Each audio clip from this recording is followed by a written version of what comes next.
할렐루야. 옆에 있는 분들, 앞뒤에 계신 분들 축복하겠습니다. 이렇게 축복하시면 될 것 같습니다. 하나님이 오늘 작정하셨습니다 라고 축복하시기 바라겠습니다. 예, 성경을 통으로 보는, 잠깐 들어가면서 여러분에게 본문 말씀이기 때문에 좀 설명을 좀 드리고자 합니다.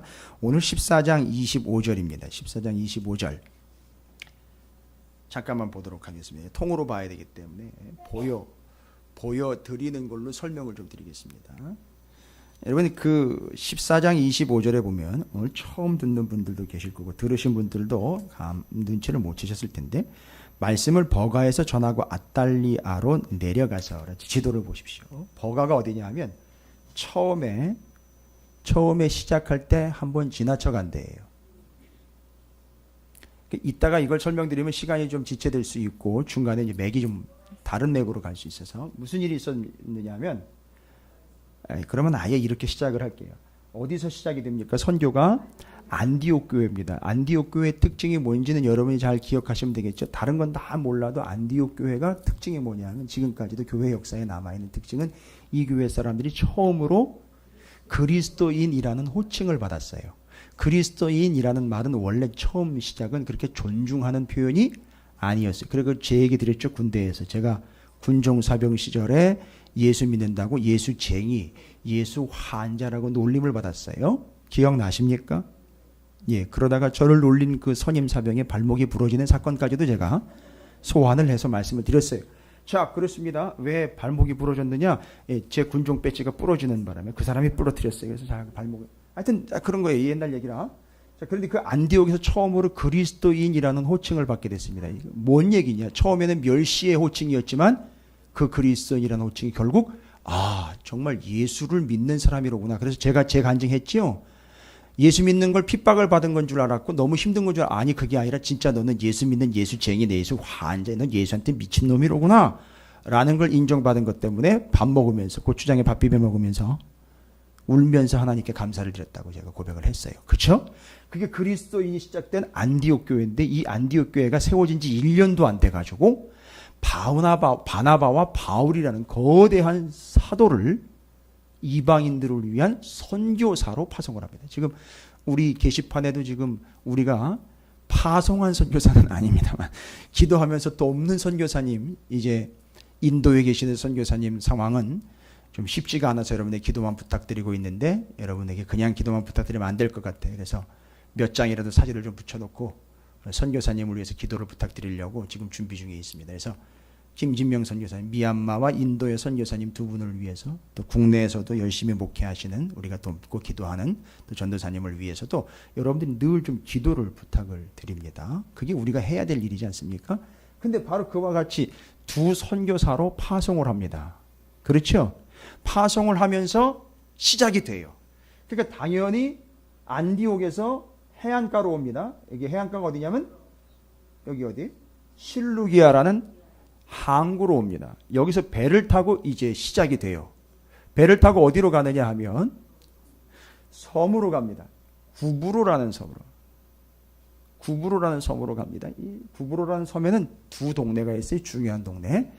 이쪽에서 배 타고 오니까 여기에 도착을 하겠죠. 항구입니다. 역시 살람이라는 도시와 가운데를 관통하여 바보라는 도시가 중요한 두 동네예요. 이거 지금 1차 선교 여행 지금 시작해가지고 지금 다시 한번 리뷰 해드리는 거예요. 그래서 다시 해드리지 않으려고 여기서 정리를 하는 겁니다.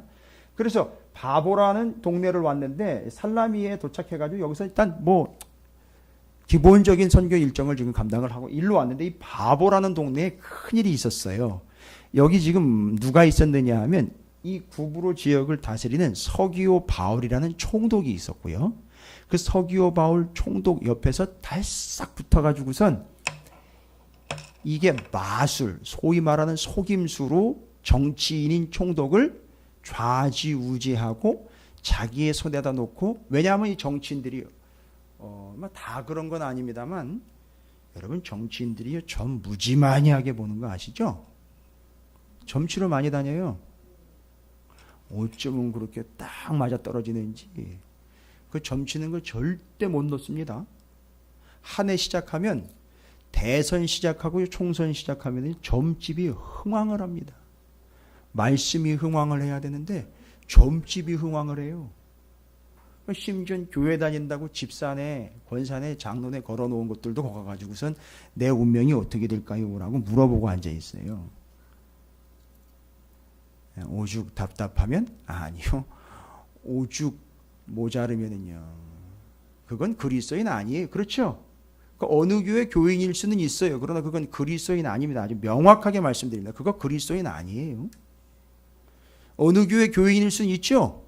어느 교회 직분자라고 이름 붙일 수는 있죠. 그러나 그건 그리스도인 아닙니다. 저 그거라고 얘기를 해요. 저는 다. 그건 그리스도인 아니에요. 어디 함부로 그리스도인이라는 이름을 거기다 붙입니까? 바보라는 동네에 가보니까 그 서기오 바울이라는 정치인 총독이요. 그 바 예수라는 신부들은 박수무당이에요. 점쳐가지고선 그 정치인이 뭔가 오락가락하거나 고민될 때 탁 치고 들어가가지고 이럴 때 이렇게 하시면 됩니다. 제가 물어보니까 점괘를 내보니까 내가 믿는 신한테 물어보니까 이렇게 하시면 된답니다. 이렇게 매달려가지고 평생을 살아온 거예요. 여기서 정치를 하면서. 근데 거기 바울과 바나바가 간 거예요. 여러분 바울과 바나바가 갔다는 건 뭡니까? 예? 여러분께서 정리를 잘 하셔야 돼요. 바울과 바나바가 갔다니까 이 바울과 바나바가 유명을 해져가지고 저기 루스드라에서 그런 일이 한번 발생될 뻔했잖아요. 바울과 바나바가 유명해질 뻔했잖아요. 예? 제우스하고 헤르메스가 왔다고 막 이래가지고 유명해질 뻔했잖아요. 그죠? 예. 그러니까 지금 바울과 바나바가 간 게 아니에요. 바울과 바나바는 카트예요. 카트. 예? 여행용 가방이요. 그럼 바울과 바나바는요? 카트, 여행용 가방의 용도는 뭡니까? 예, 뭘? 담고 가는 거잖아요. 그러니까 실상은 뭐가 간 거죠? 뭘 담고 간 겁니까? 복음이요. 복음을 담아가지고 간 거예요. 그러니까 지금 바보라는 동네에 기억하기 참 좋게 이름을 지어놨잖아요. 바보. 난 참 바보처럼 살았고. 그거 아니에요. 이종용 목사님이잖아요. 지금은요. 저기 미국의 코너스턴 모퉁이돌 교회의 담임 목사님이에요. 지금도 거기 담임 목사님인지 모르겠어요. 하여튼 예 맞아요. 코너스턴이라는 교회. 이종용 목사. 여러분 그거 아세요? 70년대 유명했던 가수예요. 미안합니다. 여기 청년이 있고 그런데 잘 모를 수도 있는데 이종용이라는 거 딱 치면 나와요. 유명했던 곡. 낙엽 지던 그 숲속에 별짓 다 하네 내가. 그게요. 그 당시에 그 TV 인기 가요 차트 이거 가요 순위 매기는 그 프로그램에 장장 대기록이래요. 대기록 누구도 못 깼대요. 용필 씨도 못 깬 것 같아요. 8개월 동안이나 1등을 했대. 그 너라는 노래가요. 그 너라는 노래가. 그런데 한참 잘 나갈 때 무슨 일이 터졌느냐. 대마초 사건이 터졌어요. 그래서 1년 6개월을 감옥에 들어가가지고 감옥에 들어가서 자기의 잘못을 회개하면서 만들어낸 노래가 난 참 바보처럼 살았군요. 난 참 저 이런 얘기 하면은요 할 얘기 많아요. 제가 안 해서 그렇죠. 제가 지금 이 바보라는 얘기가 나와가지고 지금 이게 시작한 거예요. 잘 기억해 놓으시라고요. 근데 그분이 또 다른 분이 아니라 목사님이라 제가 얘기 드리는 거예요. 그래가지고 은혜를 받고 목사가 됐어요. 목사가 돼가지고 미국으로 건너가 다 내려놓고 하나님을 증거하는 그 교회가 이제 선교를 많이 하는 교회가 됐어요. 그래서 아주 선교를 집중적으로 하는 코너스턴 교회. 지금 우리나라 말로 하면 뭐지? 모퉁이돌 교회잖아요. 가끔씩 간증도 나오고 그러더라고요. 보니까 이종용이라는 목사님이에요. 여러분이 잘 아시는 곡 1980년대에 나왔던 곡인 것 같은데 저도 꽤 많이 불렀어요. 겨울에 태어나. 여러분 잘 알고 부르세요. 우리 청년 알아요? 그 노래 들어봤어요? 겨울만 되고 생을 맞은 사람들한테 아주 놀랍게 아주 겨울만 되면 다시 나오는 노래예요. 근데 그분이 얘기한 거예요. 그 이종용 목사님이 얘기한 내가 그거요 가요로 만든 거 아니에요. 겨울에 태어난 아이가 누군지 아세요? 예수예요, 예수. 예수님 생일 축하하려고 만든 노래예요, 그게 원래. 아, 이거 또 검색순위 또 올라가겠네. 자, 제가 왜 그분 이야기를 드렸느냐 하면, 한참 유명했고, 잘못하여 대마초 사건으로 1년 6개월 자신의 삶을 돌아보면 난 참 바보처럼 살았군요 하면서 돌아와 교회를 개척을 했어요. 개척을 해서 부흥도 했고 선교에 집중하는 하나님의 종이 됐어요. 이게 뭘 이야기하느냐? 사람을 완전히 뒤집어 놓고 바꿔버렸지 않습니까? 기억하시라고. 난 참 바보처럼 살았군요. 노래만 기억하지 마시고 이 바보라는 동네에서 무슨 일이 일어나는지 아시죠? 아까 바나바와 바울이 뭘 가지고 갔느냐? 복음을 가지고 들어갔는데 거기에 무슨 역사가 나타나냐면 이 바 예수라는 박수무당이 거짓말쟁이고 가짜라는 게 확 드러나는 거예요. 뭐 때문에요? 복음 때문에요. 복음이 들어오면 복음이 그 사람에게 들어가든 그 복음이 교회에 들어가든 지역에 들어가든 그 가정에 들어가든 직장에 들어가든 어디 들어가든 복음이 제대로 들어가면 뭐가 드러나게 돼 있다? 가짜, 거짓이 드러나게 돼 있다는 거예요. 아, 정말 그런데 아직도 드러나지 않고 있다? 그건 복음 아닌 거예요. 놀라운 복음이죠. 그래서 이 복음을 전해야 하는 거예요. 여러분, 진짜 복음을 전해야 하는 겁니다. 그러면 진짜 복음이 뭐냐? 아이, 조금만 기다리세요. 그 진짜 복음의 내용이 뭐였는가 봤더니만 여기 버가에 갔다가, 그래서 제가 지금 일정을, 여기 바보에서 그런 역사를 경험하고 버가로 갔는데, 버가에서 기억나십니까? 함께 선교 일행에 합류했던 요한이라고도 불리는 마가, 그 누구냐면 바나바의 조카예요. 나중에 마가 아시죠? 마가복음요. 마가의 다락방 마가요. 그 마가입니다. 그가 돌아가 버려요. 힘들었는지 어려웠던 것 같아요. 청년 때였던 것 같습니다. 그 감당하기 힘드니까. 그래서 제가 그랬죠. 너무 버거워서 버가에서 돌아갔다. 그래서 그 마가가 돌아가 버리고 여기서는 사역을 감당할 여지가 없었던 거예요. 왜 정황이 없는 거 아니에요? 선교팀 일행이 하나가 돌아가 버렸는데요. 그냥 올라갑니다. 어디로 가요? 비시디아의 안디옥. 이 안디옥이 또 나왔네요. 여기는 비시디아라는 동네의 안디옥이, 여기는요 수리아라는 동네의 안디옥에서 수리아 안디옥, 비시디아 안디옥이 따로따로 나눠져 있는 거예요. 됐습니까? 근데 비시디아 안디옥에 가가지고선 복음을 전하는데 아주 상세하게 전합니다. 알고 봤더니 복음이 뭐였었어요? 예수인데, 예수가 어떤 예수냐? 구약 성경에 39권에 기록되어 있는 그 모든 내용들이 다 누구를 얘기하고 있더라?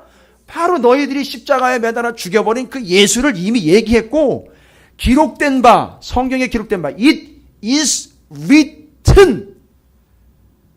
영어라고 울렁증 보이지 마십시오. It is written이 뭐냐면 예수님이 늘 얘기하신 거예요. 기록된 바, 그 영어로 It is written이에요. 그 기록된 바가 누구에 대한 얘기냐? 나에 대한 얘기다. 그 구약성경 39권이 다 누구에 대한 얘기인 줄 알아? 나에 대한 얘기야. 그리고 그 말씀이 다 어떻게 됐다는 거죠? It is finished. 이루어졌다. 그래서 십자가에서 예수님이 뭐라고 했습니까? 다 이루었다. 그래서 it is finished. 그래서 그 기록된 바가 그대로 이루어진 게 누구냐? 예수 그리스도다. 이 전체를 이야기하는 게 복음이라 그랬어요. 그래서 우리가 길을 가다가 잠깐 예수를 전하는 것도 중요하지만 너무 아쉽다는 거죠. 전부를 제대로 전해야 하는데 이걸 제대로 전하지 못하니까 예수를 15번 영접한 사람도 생기는 거예요. 그러니까 제대로 된 예수가 처음부터 끝까지 통으로 예수가 어떤 분인지가 정리가 돼야 되는 거예요. 바울은 가는 데마다 그걸 전한 거예요. 그러니까 예수를 설명을 하려면 반드시 구약 39권을 쫙 이야기를 해가지고 예수가 누구고 이분이 바로 그걸 완성하신 분이고 완성자 끝내신 분이다 라는 걸 설명을 해야 되니까 회당에 들어가가지고선 쫙 모아놓고 설명을 한 거예요. 그러니까 여기서 그런 역사가 나타났던 이유는 바로 뭐냐?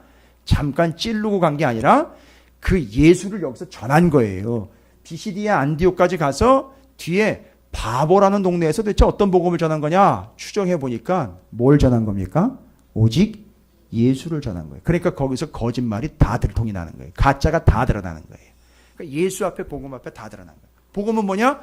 구약 39권으로부터 시작을 해서 완성된 예수 그리스도의 그게 내용인 거예요. 근데 제가 왜 이걸 다시 얘기를 드리느냐 하면 보십시오. 여기 버가에서 처음에는 뭘 했다는 얘기가 없어요. 여기서 마가가 돌아갔다는 얘기밖에 안 했어요. 그런데 14장 25절 보십시오. 14장 25절이면은 일정상 여기 더베까지 갔다가 1차 선교 여행의 반환점이 어디냐면 더베예요. 더베. 그러니까 이렇게 안디옥, 살라미, 바보, 버가, 비시디아 안디옥, 이고니온, 루스드라, 더베 갔다가 더베에서 다시 루스드라, 이고니온, 안디옥, 버가. 그 다음에 여기서는 아탈리아라는 동네에 항구로 와요. 여기 와서 배를 타고 안디옥으로 돌아가는데 바로 이 버가에 와가지고 14장 25절에 말씀을 버가에 전하고 아탈리아로 내려가서라고 특별히 버가를 다시 언급을 해요. 왜요? 생각해 보세요. 처음 시작할 때 버가에서는요. 마가가 돌아가 버린 것 때문에 여기서 어떤 선교라든지 뭐 말씀을 전했다라는 이야기가 안 나와 있죠. 가능성 있죠. 그냥 충격이 너무 세니까 뭐 하지 못하고요. 선교하지 못하고 그냥 지나쳐 갔을 수도 있겠죠. 그러나 돌아갈 때는요. 다시 들려서 하지 못했던 말씀을 다시 전하는 거예요. 별것 아닌 것 같지만 이런 것까지도 놓치지 않는 것이 성경을 이제 볼 때 여러분에게 가질 수 있는 안목이라는 거예요. 그러면 이제 지금부터 선교 일정을 추적해 가도록 하겠습니다. 여러분 1차 선교 여행 어렵지 않아요. 13, 14장이에요. 외워두세요. 이번이 기회라 그랬죠? 평생 13장, 14장이 뭔지도 모르고 사도행전 13장, 14장이 뭔 얘기인지 어떤 얘기인지도 모르고 그냥 지나가다가 그냥 신앙생활 하다가 그냥 그러다가 가버릴 수도 있는데 그게 아니라 이번이 기회라 그랬어요. 사도 바울을 선교사로 바나바와 함께 파송한 교회. 탁 나와야죠. 기회인데. 그러니까 우리가 서로 축복했죠? 작정하셨다고요. 예? 본문에도 나와요. 성경의 본문에 그 선교 일정 지내면서 선교지 가면서 사람들 하나님이 구원하시기로 작정한 사람들은 다 믿었더라. 이렇게 나와 있어요. 그러니까 작정은 우리가 작정하는 게 아니에요. 누가 작정하신 거죠? 하나님이 작정하신 사람은 다 구원 얻게 돼 있는 거예요. 할렐루야. 그러니까 여러분들은요, 그냥 단순히 굴러굴러 교회로 들어온 게 아니라 하나님이요, 작정을 하신 거예요. 아셨습니까? 어떻게 생겼든 뭐 저녁 반찬을 뭘 해먹든 이런 건 상관이 없어요. 그냥 구원하기로 작정했으면 은혜 받기로 은혜 주시기로 작정했으면 하나님이 끌어다 앉히시는 거예요. 오늘 작정한 영혼이 이제 하나가 또 늘어가지고 저지 종영의 집사님이 또 따님하고 큰 따님이죠? 둘째인 거야? 그때 온 친구가 큰 따님이었고 이제 맞아요. 알겠습니다. 그래서 큰 따님이 키가 큰 따님, 작은 따님. 그렇습니다. 환영합니다. 감사해요. 잘하셨어요. 자, 보시면은요. 일정 한번 시작해 보겠습니다. 1차 선교여행. 안디옥에서 파송합니다. 바나바와 바울이에요. 이런 기본적인 내용들도 쭉 정리를. 이런 목사님 그거 왜 공부해? 공부하는 게 아니라고요. 알면 거기서 하나님이 작정한 바를 얻을 수 있다는 거예요. 제가 지금 작정하고 성경을 읽고 있어요. 그래서 제가 지금 6번째 성경을 읽고 있는데 전체로 이제 조만간 이제 이번 달 가기 전에 이제 7번째 들어갈 거예요. 성경 통독 7번째 지금 할 텐데 아주 작정을 하고 지금 듣고 있어요. 보고 있고요. 그 작정한 바가 되어서 실루기아에서 배 타고요. 살라미, 바보 두 동네를 합치면 구브로라는 섬이에요. 여기서 핵심적으로 봐야 될 건 바보라는 동네에 바예수라는 박수무당 거짓 예언자가 들통이 나버린 거죠. 여기서 기억해야 될 것은 복음이 전파가 되면 어떤 역사가 나타난다? 각종 가짜 사탄의 계계와 거짓 모든 것들이 어떻게 되게 돼 있다? 드러나게 돼 있다. 그래서 복음 제대로 전하라는 거예요. 됐습니까? 그 다음에는요. 버가로 올라갑니다. 버가에서는 무슨 일이 있었다 그랬죠? 선교팀의 일행이었던 마가, 여러분 잘 아시는 마가예요. 그 마가가 여기서 돌아가 버립니다. 그리고 어디로 올라가죠? 비시디아의 안디옥이에요. 비시디아 안디옥이라고 그럽니다. 왜요? 수리아의 안디옥과 비교하기 위해서 비시디아의 안디옥으로 올라가서 거기 회당에서 39건이에요. 그래서 거기서 여러 날 있었어요. 본문을 그냥 넘어가시면 안 돼요. 벌써 몇 주, 적어도 2주 이상 있었어요. 그러면 그 2주 이상씩 있으면서 뭐를 했을까요? 말씀을 전해야 되니까 시간이 많이 필요해요, 여러분. 오늘 우리가 지금 루스드라, 지금 여기 좀 넘어가야 되는데 저 동네들 이 동네들 가가지고요, 꽤 오랜 날들과 시간들을 복음을 전해요. 왠지 아세요? 그게 틀렸다는 게 아니에요. 사형리 쪽지 하나 가지고 전도지 하나 가지고선 그냥 금방 갖다 휙 하고 던져주고 오는 그런 개념이 아니에요. 그게 될 리가 없는 거라고요. 거기서 예수가 누군지를 39권을 쫙 풀어줘야 되기 때문에 그래서 시간이 많이 걸리는 거예요. 그래서 제가 지금 아쉬운 마음이 그거예요. 오늘날 전도의 아쉬운 점이에요. 그래도 작정한 부분, 작정한 바가 됐으면 뭐 하나님께 돌아오겠으나 우리가 전하는 바 입장에서도 받는 바 입장에서 이게 예수를 오해할 수도 있다는 얘기죠. 오늘 이제 루스드라에서 있었던 일 제가 보면 정말 오해할 수 있어요. 그래서 제대로 전해야 되는데, 자, 그렇습니다. 그래서 버가에서 돌아가 버리고 비시디아 안디옥 가가지고 회당에서 여러 날 동안 복음을 전합니다. 그 비시디아 안디옥에서 복음 전한 이야기가 여러분 앞에 13장 비시디아 안디옥 13절부터 쭉 이야기가 되고 있잖아요. 그렇죠?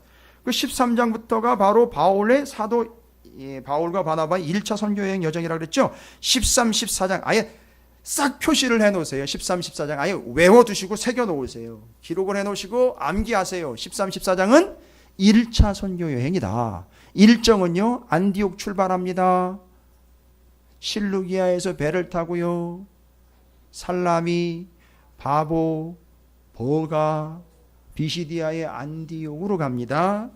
그 다음에는요, 이고니온으로 갑니다. 지금 이고니온이 어디? 오늘 우리가 지금 읽은 14장 1절부터 7절까지. 이고니온에서는요, 많은 내용을 기록하지 않았네요. 그러나 이고니온에서는 도대체 무슨 일이 있었을까요? 복음을 전할 때. 잘 보십시오. 주로 좋은 이야기보다는 나쁜 이야기가 기록이 되어 있지만 거기에 정확한 포인트가 기록이 되어 있어요. 이고니온, 여기에요. 비시디아의 안디옥에서 옆으로 오른쪽으로 옮겨갔을 때 이고니온이라는 동네에서는 대체 어떤 일이 있었느냐. 1절부터 7절까지 다시 읽어볼게요. 이에 이고니온에서 두 사도가 함께 유대인의 회당에 들어가 말하니. 또 역시 유대인의 회당에. 여러분 왜 자꾸 유대인의 회당에 먼저 들어간 걸까요? 유대인의 회당이에요. 유대인의 회당이에요. 유대인의 회당에는 유대인만 있지는 않았어요. 앞에 있는 내용들을 보면 유대인의 회당에는 유대인들도 있었고 하나님을 믿으려고 개종한 이방인들도 있었어요. 다 모여 있었습니다. 근데 왜 유대인의 회당에 자꾸 들어갔느냐? 이미 유대인들을 통해서 하나님의 계획이 완성이 됐어요. 근데 이걸 못 알아먹고 있는 거예요, 유대인들이. 왜요? 구약 39권의 구약 성경을 보면 그 나라는 제사장 나라지 않습니까? 제사장 나라의 역할은 누구의 역할과 같다 그랬죠? 제사장 나라니까요. 예? 제사장의 역할과 같잖아요. 제사장은 무슨 역할을 합니까? 죄인이 제물 들고 오면 죄를 용서한 밖에 제사를 드려주는 게 제사장의 역할이잖아요. 유대인들이 그 역할을 해야 된다는 거잖아요. 니들이 먼저 하나님을 믿었고 하나님의 구원을 받은 놈들 아니냐? 죄송합니다. 놈이라 그래서. 구원을 받은 분들 아니에요. 근데 여러분들은 지금 여러분만 구원 얻었다라고 하나님 우리를 너무너무 사랑해가지고 우리가 1순위네.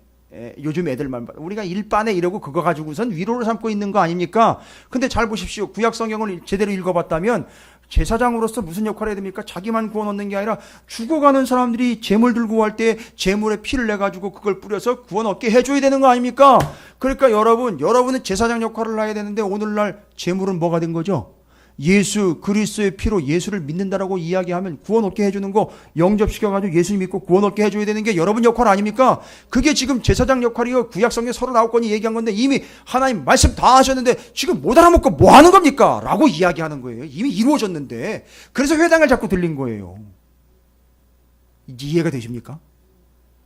아니 이미 당신들한테 이루어진 걸 당신들 전해야 하는데 안전하고 있으니까 바울과 바나바가 답답하여 유대인들에게 이걸 깨우쳐 주려고 계속 회당에 들어가가지고 계속 찔러대는 거예요. 근데 그걸 못 알아먹어요. 근데 어쨌든 이고니온에서 전도하면서 무슨 일이 있었는지 보겠습니다. 유대인의 회당에 들어가 유대와 헬라의 허다한 무리가 어떻게 됐어요? 믿었어요. 어쨌든 역사가 나타나요. 그렇죠? 복음을 전하니까 어떻게 되더라? 믿는 자가 생기더라는 거예요. 됐죠? 그래서 그 복음의 내용은 예수인 거예요. 그래서 그 예수를 구약의 39권과 예수님의 생애를 연결을 해서 아주 명쾌하게 정리를 해서 전한 게 바울이에요. 주로 이 역할을 누가 했느냐 하면 바울이 했어요. 왜요? 성경을 사도 바울이 완벽하게 39권을 이미 바리새파 가말리엘의 문화생으로 성경을 이미 꿰뚫고 있기 때문에 정리 기가 막히게 해요. 바울이요. 말은 좀 어눌했던 것 같아요. 외모도 저보다 조금 떨어졌었던 것 같아요. 그걸 가지고 자꾸 놀렸고 뭐 말도 어눌하고, 근데 기록한 거를 보면은, 성경을 기록한 내용을 보면 끝내줘요. 그러니까 이게, 이 능력이 뛰어난, 아주 이게 타고난 분이에요. 이분이 바울이요.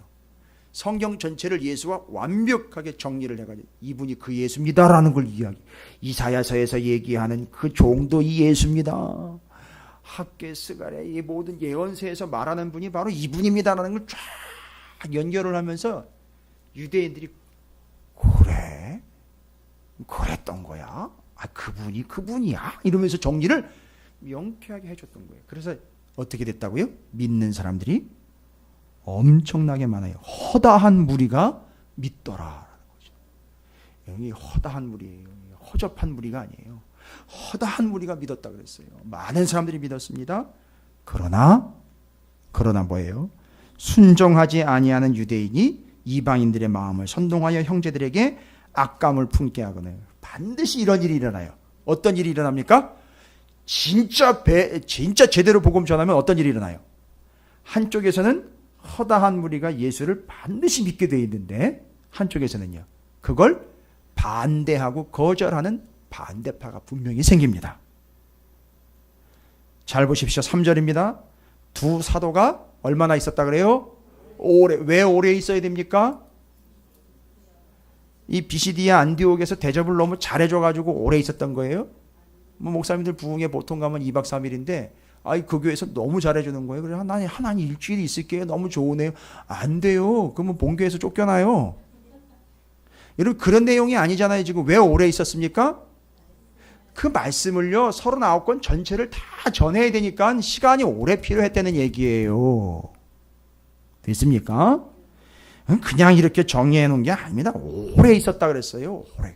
그냥 하루 이틀 좀 열흘 정도 이 개념이 아닌 거예요. 충분히 오래 있었던 거예요. 누가 봐도 너무 오래 있었다라는 이야기입니다. 왜 오래 있었을까? 이분들이 놀고 먹은 게 아니라는 거죠. 그 말씀을 충분히 39권을 정리니까 제가 봤을 때는 통성경학교 100강의를 다 듣고 난 다음에 일어나지 않았을까. 이렇게 생각을 좀 해봐요. 그 정도로. 근데 어쨌든 놀라운 건 그 다음이에요. 3절입니다. 어떻게 해요? 주를 힘입어 담대히 말하니. 와우! 이겁니다. 이거로 표시해 놓으세요. 여러분, 이고니온에서 복음을 전파한 것입니다. 복음을 전파했더니 어떤 일이 일어납니까? 앞에서도 그렇고 뒤에서도 그럴 거예요. 분명 복음을 전하면 어떤 일이 일어난다고요? 두 가지 측면이 다 동시에 일어난다 그랬어요. 여러분이 실망하거나 절망하거나 착각하지 말라고 말씀드리는 거예요. 내가 복음 전하면 뭐 엄청난 일들과 역사만 나타날 것 같죠? 아니요. 어떤 일도 일어납니까? 복음 전하는 자를 반대하며 악감을 가지고 거부하며 심지어는 어떻게 해버려요? 돌로 쳐서 죽이려고 덤비는 사람들도 생긴다는 거죠. 그럴 때 어떻게 하는 거죠? 분명히 예수님은 명확한 처리법을 얘기해 주셨어요. 안 받아들이면 어떻게 하고 나와라? 발에서 먼지를 털어버리고 나와라 라고 이야기를 하셨어요. 그렇게 정리가 됩니다. 자, 그래서 복음을 전하면 받아들여 허다한 무리도 믿지만 반대로 아주 지겹도록 안 믿는 자들은 아주 지긋지긋하게 대항을 하는 자들도 생긴다는 거예요. 그런데 더 중요한 건 뭡니까? 이분들이 오랫동안 복음을 전하는 거죠. 오랫동안 하다 보면 지칠 수도 있지 않습니까? 그런데 표현을 어떻게 썼어요? 오랫동안 주를 힘입어. 아주 중요한 거예요. 너무너무 중요한 거예요. 기출문제예요. 기출문제. 강조의 강조입니다.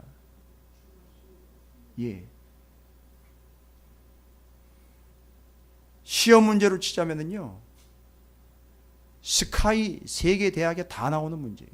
공통 문제예요. 너무너무 중요한 줄을 힘입어. 이게 뭘 의미하는 거냐? 바울과 바나바가 복음을 전했다는 거 있죠? 그 복음을 전하는 거에 의미를 이야기한 거예요. 여러분, 우리는 힘이 있어야 뭘 할 것 같지요? 오해를 벗어버리기 바랍니다. 복음을, 지금까지 제가 말씀드린 이런 제대로 된 복음을 전한다는 것 그 자체가 뭘 의미한다고요? 복음의 내용이 뭐라 그랬어요? 예수잖아요.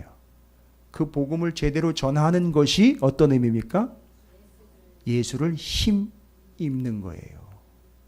됐습니까? 저는 전도라는 걸로 얘기를 하고 싶지 않아요. 전도라는 걸로 뭉뚱그리고 싶지 않아요. 정확하고 아주 날카롭게 얘기 드립니다.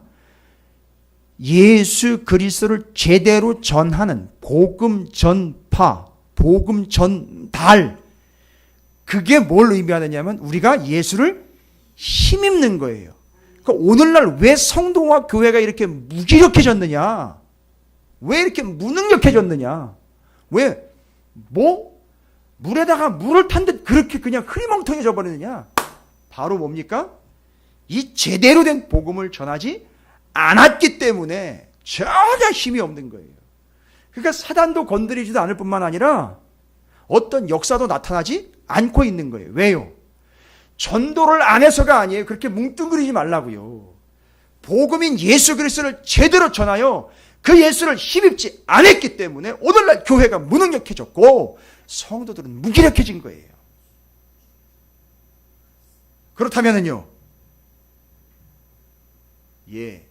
진짜 바울이 그렇게 오랜 시간이지만 예수가 어떤 분인지를 성경의 서로 9권과 예수의 생애를 통해서 정확하게 이게 예수라는 걸 정확하게 전달하는 거, 이거 전하는 삶을 살아가는 사람은요, 이게 어떤 효과라는 거죠? 그 복음의 내용인 예수 그리스도를 힘입는 거라는 거예요. 그러면 제가 그 증거를 얘기 드릴게요. 복음을 전하는 게 그걸 힘입는 거라. 그러니까 지금 복음을 전하면 어떤 일이 나타나는 거죠? 예수 그리스도의 힘이 작용한다는 거죠. 그렇죠?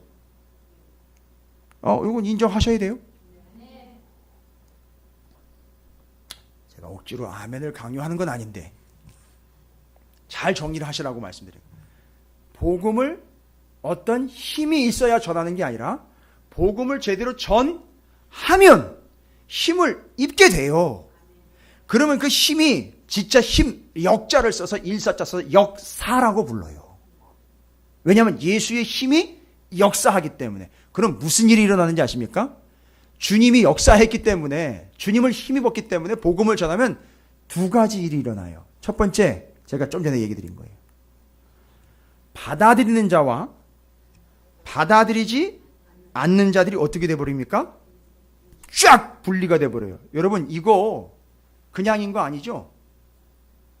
분리가 된다고요. 뭔 얘기인지 아시죠? 지금 바보에서 무슨 일이 있었다고요? 복음이 싹 들어가니까 거짓이, 가짜가, 사단의 계략이 확 드러난 거예요. 마치 칼로 물을 자르듯 쫙 쪼개지는 것. 와우. 그러니까 믿는 자와 믿지 않는 자가 명확하게 탁 나눠지는데 이게 그냥 자연이 되는 일이 아니라 이게 어떤 힘이 작용하지 않으면 분리가 안 된다는 거예요. 그러니까 이게 예수 그리스도의 복음으로 힘입었을 때에 그 예수의 능력으로 어떤 일이 나타난다? 아닌 것과 그런 것, 참과 거짓, 복음과 세상, 믿는 자와 안 믿는 자, 죄와 생명이 어떻게 된다? 분리가 나타난다는 거예요. 구분, 구별, 분리, 이건 힘이 있어야 되는 일이거든요. 그렇죠? 와우. 그러니까 예수를 힘입으니 어떤 일이 난다? 그 예수의 힘으로 아닌 것과 복음 아닌 것, 믿지 않는 것들과 믿는 것들이 나누어지게 된다. 그 다음에요, 이렇게 위협적이고 이런 고통이, 이런 엄청난 일들이, 그 고통이 있으면은요, 어쩔 법합니까? 잠깐 우리가 봤지만 버가에서 무슨 일이 있었어요? 마가가 힘들다고 돌아가 버리죠. 포기할 수 있겠죠. 그런데 잘 보십시오. 이 바나바와 바울을 보면 선교 일정에 돌에 맞아 죽을 직전까지 갔고요. 쫓겨나고 도망 다니는데도 불구하고 어떻다고요? 멈추지 않고 계속 갑니다. Go on 하는 거예요. 계속 가요. 와우. 이게 또 뭐의 효과죠? 이게 예수를 힘입었기 때문에 가능한 거예요. 계속 가는 거예요. 이고니온에서는 이걸 얘기합니다. 예수 그리스도를 힘입는 것, 그게 바로 복음이다. 그 복음을 전한다는 건 그가 그걸 힘입는 거지요. 그럼 힘입으면요, 두 가지 역사가 나타나죠. 아닌 것과 긴 것, 그것이 분리가 일어날 뿐만 아니라 그들이 포기하지 않고 어떻게 하는가? 끝까지 가는 힘이 공급된다는 거지요. 할렐루야. 여러분, 왜 신앙생활 하다가 중간에 포기하는지 아시겠죠? 죽었다 깨어나도 복음이라는 거 한번 제대로 전해보지 못한 사람들은 반드시 중간에 포기하게 돼 있어요. 아니, 전도 나가는 걸 얘기하는 게 아니에요. 여기서 얘기하는 거는 바울과 같이 목숨 걸고 예수가 누구인지를 생명을 걸고 처음부터 끝까지 쫙 설명할 수 있는 이 부분을 이야기하는 거예요. 그래서 제가 여러분에게 그렇게 계속 얘기 드리는 거예요. 구약 성경을 너무 자세하게 말씀드리는 이유가 바로 그게 바로 예수라는 걸 설명을 해줘야 되거든요. 그게 내가 힘이 되는 거거든요. 내가 힘입는 거, 예수를 입는 거예요. 예수를 힘입는 것, 그리스도로 덧입는 거거든요. 그래서 구약을 그렇게 강조를 해드리는 거예요. 그 다음에는요, 어디로 넘어갑니까? 이고니온에서 벌써 루스드라까지 와요. 오늘 8절부터 28절까지 루스드라 더베 가고 더베에서 다시 돌아오는 이야기까지가 소개가 되고 있는 게 14장이에요. 그럼 이 루스드라에서 무슨 일이 있었느냐? 잘 보십시오. 루스드라에 들어갔더니만 마치 누가 자꾸 떠오르느냐? 그렇죠. 성전 미문 사건 떠오르죠. 성전 미문에 누구죠? 안진뱅이. 누가 올라가죠? 베드로와 요한이 올라갈 때에 나면서부터 걷지 못했던 사람, 성전 미문에서 뭘 줄까 해가지고 쳐다보고 있어. 내가 내게 줄게 아무것도 없다. 그러나 내게 있는 것으로 내게 주더니 그 나사렛 예수 이름으로 일어나 걸으라 라고 했더니 일어나 걸은 거예요. 놀라운 역사였죠. 그것 때문에 사도들은 공회에 붙잡혀 가가지고 니들이 무슨 관세로 그따위 짓을 했어 라고 가지고 쫓겨갔죠. 그렇지만 여기서는요, 바나바와 바울이 동일한 역사를 이루어갑니다. 여러분, 베드로와 요한이 예루살렘의 대표적인 사도라면은요, 바나바와 바울이 그의 버금가는 존재라는 것을 이런 식으로 아주 묘하게 이렇게 비교해 놓은 거 여러분 느껴지세요? 예. 그 귀중한 가치, 그 사람들이 급이 어느 급이냐, 베드로와 요한 급이다라는 걸 얘기하려고 지금 이런 사건이 기록된 거를 여러분이 좀 이해를 하셔야 돼요. 그래서 지금 루스드라에 발을 쓰지 못하는 한 사람이, 그러니까 이 동네 온 거예요. 여기 왔는데, 여기 도착했는데 이 동네에 어떤 사람이 있었다고요? 발을 나면서부터 걷지 못하게 되어 걸어본 적이 없는 사람을 만난 거예요. 그런데 잘 들어보십시오. 9절에 바울이 말하는 것을 듣거늘 바울이 주목하여 구원받을 만한 믿음이 그에게 있는 것을 보았다라고 나와 있어요. 자, 그러면 여기 중요한 말씀, 여기 기록된 바, 이거 나면서부터 걷지 못하는 이 사람. 그런데 이 사람의 특징이 뭐였었어요? 바울이 말하는 것, 여러분 여기 바울이 말하는 것은 이미 다 아시잖아요. 바울이 뭘 얘기했겠습니까? 세상 얘기했겠어요? 아니요. 자기 자랑 얘기 아니요. 뭘 얘기했습니까? 복음이요. 복음, 예수요. 그 내용 그대로 얘기했는데 그걸 어떻게 했다 그랬어요? 듣거늘이라고 나와 있어요. 누가요? 나면서부터 걷지 못했던 그 사람이 그걸 들었다고 그랬어요. 그 복음을 여기 듣다라는 말은요, 에퀴센이라는 단어인데 헬라어로 에퀴센이라는 단어예요. 에퀴센, 뭔 얘기인지 아세요? 관심 갖고 듣는 거예요. 관심 갖고 마음을 다해 듣는 거예요. 열심히 듣는 거예요. 집중해서 듣는 거예요. 그러니까 걷지도 못하고 돌아다니지도 못하니까 그냥 영락없이 들었나 보죠. 아니요. 평생 걷지 못했던 사람이 평생 동안 뭐 하나 제대로 해본 적이 없는 사람인데 지금 이거 하나 제대로 하고 있는 거예요. 뭐예요? 바울이 전하는 복음을 에퀴센, 집중해서 마음을 다해가지고 아주 초집중해가지고 듣는 건데, 여러분 한 가지 더 중요한 사실이 있어요. 우리나라에는 없는 시제인데 헬라어나 히브리어에는 구약 성경과 신약 성경을 기록한 성경에는 유일하게 있는 시제라는 게 하나가 있는데, 그게 미완료라는 시제가 있어요. 우리나라에는 없어요. 미완료라는 시제. 이게 미완료 시제는 어떤 뜻이 있느냐면, 동사가 이게 에퀴센이 바로 그 동사예요. 미완료인데, 미완료는 아직 완료되지 않았다는 얘기니까 뭐 하냐면 계속되는 걸 이야기. 그러니까 이 사람은 이 에퀴센, 그 바울이 전하는 말하는 것을 어떻게 들었다는 거죠? 계속 들었다는 거예요. 바울과 바나바가 어디 있는 한은요? 루스드라에서 복음 전하는 한은 계속 그걸 들은 거예요. 와우. 들었더니만, 잘 보십시오. 처음부터 바울이 본 게 아니라 그걸 계속 들은 그 사람을 딱 봤더니만 바울이 어떻게 했어요? 주목하여 구원받을 만한 믿음이 그에게 있는 것을 봤다 그랬어요. 그러면 처음에 이 사람한테는 뭐가 없었죠? 믿음이 없었지요. 그런데 어떻게 했기에 이렇게 기록이 된 거죠? 그 에퀴센, 그 말씀을 어떻게 했건지요? 집중해서, 주의해서, 마음을 다해서 아주 열정적으로 어떻게 해요? 계속 들은 거예요. 여러분 잘 아시잖아요. 믿음은 들음에서 난 거야. 이 지금 들어가지고 그게 막 믿음이 생긴 거예요. 바울은 그걸 본 거예요. 아, 이제 이 사람의 믿음은 그냥 듣는 걸로 끝나는 게 아니라 어떤 믿음이다? 구원받을 만한 믿음이로구나 하고 큰 소리로 이르되 내 발로 일어서라 하니 그 사람이 벌떡 일어나 걷는 거예요. 할렐루야. 와우. 근데 이제 이게 문제예요. 이렇게 탁 일어나는 걸 보고 옆에 있는 사람들이 어떤 반응을 보였느냐 하면, 와, 바울과 바나바를 보고, 야, 이거 옛날에 우리 동네 왔던 시기 다시 오셨다라고. 성령이 오셨네, 성령이 오셨네가 아니라 신들이 오셨네, 신들이 오셨네. 영접해야 되는 거예요, 이 신. 근데 신이 두 사람이니까 각각 두 사람을 통해서 두 신이 온 거예요. 제우스하고 허르메스라는 신이 왔어요. 그런데 이 헤르메스라는 신하고 제우스는 같이 다니나 봐요.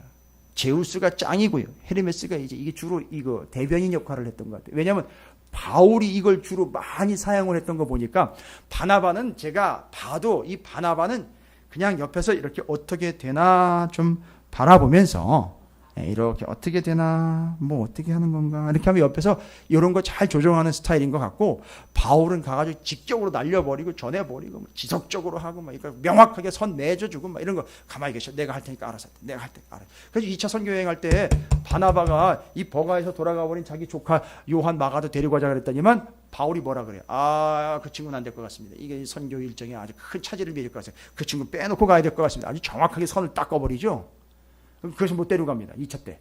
어쨌든 그런 성격인 것 같습니다. 이게 바울이 말을 주로 하니까 이 동네 사람들은 아예 규정 지어버렸죠. 바나바는 제우스식이 임한 거고, 여기는요, 바울은 헤르메스가 임한 것이다. 이 이야기를 누가 들었느냐 하면 거기 나와 있죠. 시외, 그 동네 바깥에 있는 제우스 신당의 제사장이, 이야, 제우스와 헤르메스가 임했다라는 얘기를 듣고는 잽싸게 어떻게 해요? 제사를 드리려고 소와 화환들을 가지고 대문 앞에 와서 무리와 함께 바울과 바나바한테 제사를 드리려고, 이거 재물 잡아가지고 꽃 뿌리고 재물 드려가지고선 신을 영화롭게 하려고. 이야, 세상에 제우스가 와고 헤르메스가 와도 이렇게 난리를 피우는데, 여러분 이건 의도한 게 있어요. 이 기록한 게. 그 신이 왔다고 믿어도 그 짓을 하는데, 예수가 왔는데 우리는 어떻게 했어요? 예수님이 왔는데 어떻게 했어요? 버선발로 뛰어나오기는커녕 신고 있는 버선까지 벗겨가지고선 십자가 지어가지고 못 박아버린 거 아니에요? 예수를요. 그거 지금 그거랑 대조하고 있는 거예요. 왜 이런 일이 일어나는 거냐? 그런데 여러분, 이 루스드라는 동네는 여러분이 좀 배경 지식을 좀 이해를 하셔야 돼요. 이 루스드라에서 왜 제우스와 헤르메스가 그렇게 인정을 받고 있느냐 하면, 요거는 여러분이 배경으로 이해를 하고 계셔야 요 이야기가 이제 연결이 됩니다. 옛날에 요 루스드라라는 동네에 실제로 무슨 일이 있었냐면 루스드라라는 동네가 한번 싹 갈아엎어진 적이 있었다 그래요. 뭐 지진인지 뭔지 모르겠지만 한번 폭삭 내려앉은 적이 있었대요. 근데 그때 사람들이 왜 그랬나 봤더니만 무슨 일이 있었냐면 요 제우스하고 헤르메스가 그때 한번 임했었대요. 루스드라에, 이 동네에. 근데 사람들이요 그걸 못 알아보고 외면을 하고 지나쳤대요. 그래가지고 제우스하고 헤르메스가 화가 나가지고 이 도시를 갈아엎어 버렸다라는 역사가 있기 때문에 이걸 사람이 철저하게 믿고 있어요. 그런데 이때 나면서부터 걷지 못한 사람을 확 일으켜 세워 바나바와 바울이 안 그래도 둘이 커플로 와버렸으니까 야 이건 영락없는 제우스하고 헤르메스가 온 거다. 이때도 놓쳐버리면 우리는 완전히 망해버린다. 그러니까 빨리 가서 영접해야 된다. 그래가지고 빨리 가서 그 신들을 달래줘야 된다. 그래야 우리가 잘 살 수 있다. 우리 도시가 잘 유지될 수 있다. 이걸 기가 막히게 캐치한 거예요. 제사장이요. 뛰어난 제사장이에요. 이렇게 제우스하고 헤르메스가 와도 영접하려고 버선발로 뛰어나오는데 과연 니들은 예수를 어떻게 대접했느냐? 바로 요걸 얘기하는 거예요. 아주 너무 대조가 되는 거죠. 근데 잘 보세요. 그런데 이 루스드라에서 헤르메스다, 제우스다라고 신이 임했다라고 난리를 치면서 그들을 영접하려고 다가오는 이 사람들의 태도를 한번 보십시오. 예? 왜 그들을 신들로서 영접해가지고 잘 내줘야 될까요? 왜 이렇게 소도 끌고 오고 화환도 가지고 와가지고 그를 그런 식으로 제우스다 헤르메스다라고 바울과 바나바를 그런 식으로 대접을 하려고 그렇게 극진히 대접을 하려고 하는 걸까요? 그렇지요. 너무 반가워서요? 너무 은혜스러워서요? 뭐 때문이죠? 또다시 재앙이 임한다거나 또다시 우리가 그것 때문에 어려움을 겪는다거나 신을 섭섭하게 해가지고 우리가 손해보는 일이 있으면 안 되니까. 여러분 그런데 왜 이런 얘기를 여기다 기록을 했을까요? 복음을 그런 식으로 받아들이는 사람들이 있다는 거예요. 복음을요, 예수 그리스도를 안 믿자니 찜찜하고 믿자니 너무 손이 많이 가고 이 예수님이 머리가 길어서 그런지 손이 많이 가는 분이에요. 옷도 길고 머리도 길고 손이 너무 많이 가요. 야, 예수를 잘 믿으려면 이거 저녁에도 나와야 되고 헌금도 해야 되고 이게 막 돌아가는 거예요.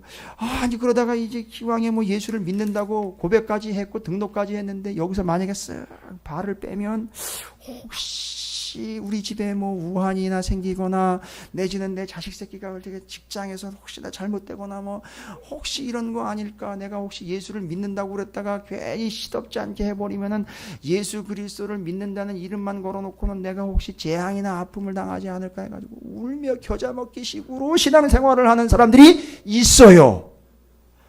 아주 영락없이 그걸 비꼬아가지고 꽈배기 꽂도 쫙 꽈가지고 니들 이런 식으로 복음을 받아들이고 있지? 그건 아니야 라고 이야기하는 내용이 이 내용인 거예요.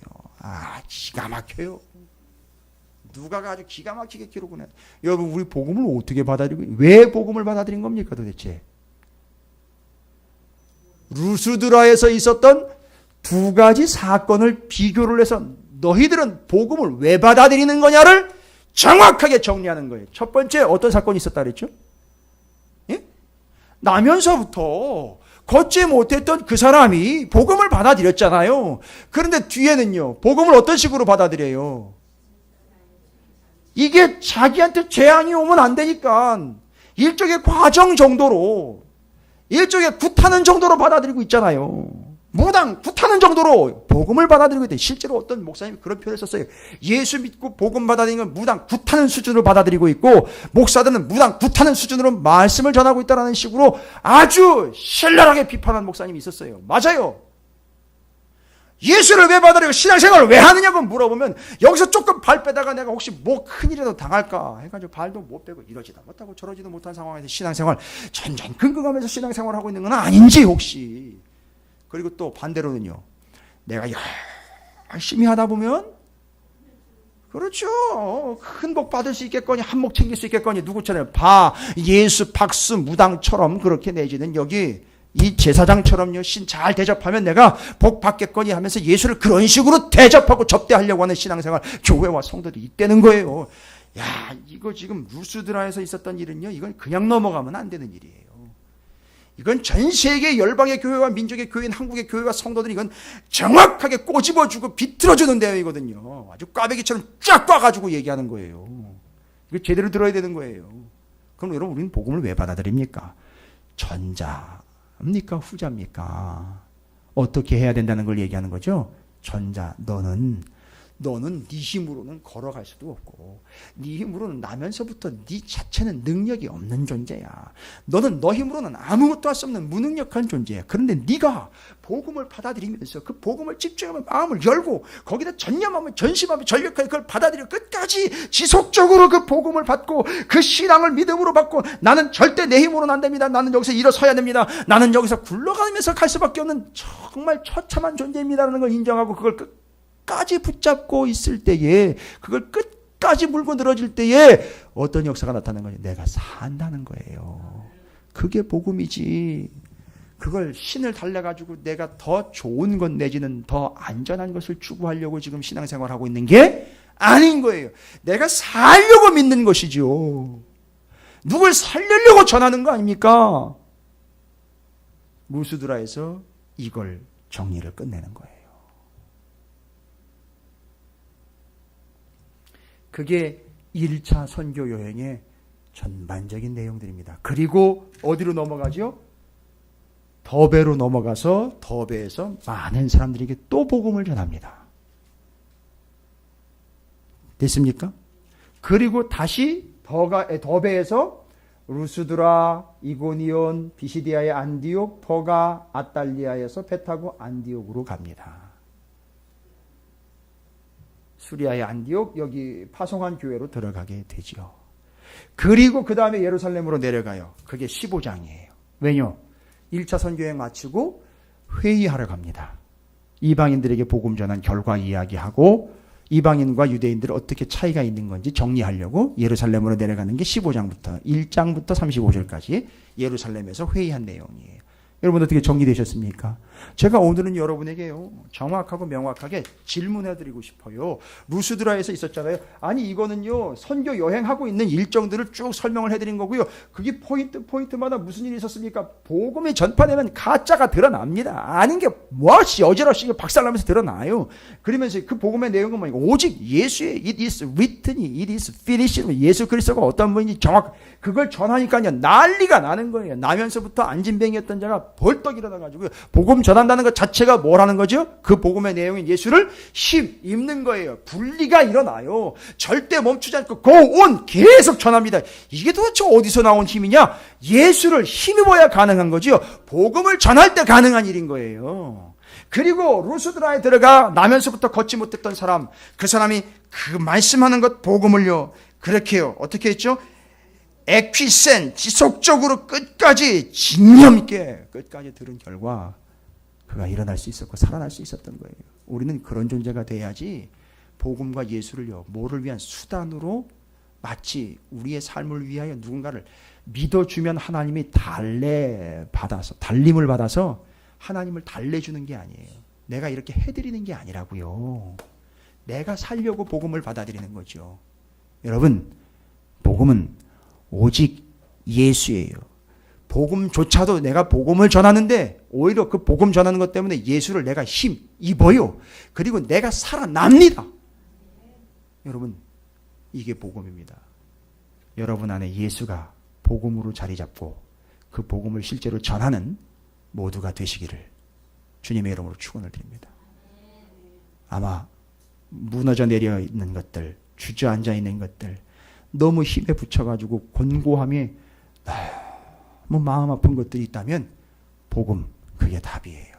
복음으로 예수를 힘 입으시기 바랍니다. 어느 때가 됐든 누구에게 됐든 예수가 누구인지 정확하게 여러분 구약 성경에 예수 그리스도, 신약의 예수 그리스도를 정리해서 바울처럼 그렇게 늘 예수를 전해 보시기 바랍니다. 그게 바로 여러분이 예수를 힘입어 여러분이 살아날 뿐만 아니라 여러분이 지속적으로 그 구원의 삶을 살아갈 수 있는 힘과 능력이 될 줄로 믿습니다. 한 가지 여러분에게 약속드리면서 여러분에게 말씀드릴 수 있는 것은 찾으시는 교회에 이 지정된 시간들과 예비된 자리에서 바로 이 과정들이 진행되고 있다는 사실 잊지 마시고 이 시간들을 통해서 예수가 누구인지를 늘 깨닫고 알아 예수를 힘입어 그 복음을 전하여 그것이 여러분을 살려내는 생명의 삶으로 하나님 달래려고 하지 마세요. 목사 달래려고 하지 마세요. 교회 얼르려고 하지 마세요. 절대 그럴 리 없어요. 되지도 않습니다.